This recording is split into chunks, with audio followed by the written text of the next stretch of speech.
বিগত জুলাই এবং আগস্ট বিপ্লবের প্রতিটি অংশীজনকে আমি আজ হেফাজতে ইসলামের পক্ষ থেকে উদাত্ত আহ্বান জানাতে চাই।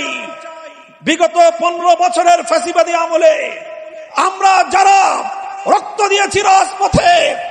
জীবন দিয়েছি রাজপথে, সকলকে আমি অ্যাড্রেস করি। বাংলাদেশের বর্তমান সময়ের সর্ববৃহৎ রাজনৈতিক দল জাতীয়তাবাদী দল বিএনপি, বিগত আমলের অন্যতম মজলুম সংগঠন জামাতে ইসলামী বাংলাদেশ, জুলাই এবং আগস্টের মহানায়ক আমার ছাত্র জনতা, ছাত্র নেতৃবৃন্দ আর তাদের সকলের সঙ্গে এদেশের 2013 সাল এবং 2021 সাল দুইবার বাংলার মাটিকে বুকের রক্ত দিয়ে পবিত্রতা দানকারী হেফাজতে ইসলাম বাংলাদেশের লক্ষ কোটি তৌহিদি জনতা, আসুন বিভেদ ভুলে গিয়ে ফ্যাসিবাদী স্বৈরাচারী শেখ হাসিনা সহ তার সকল দোষরদের বিচার নিশ্চিত করবার জন্য আমরা আমাদের জুলাইয়ের চেতনাকে আবার নতুন করে শানিত করি।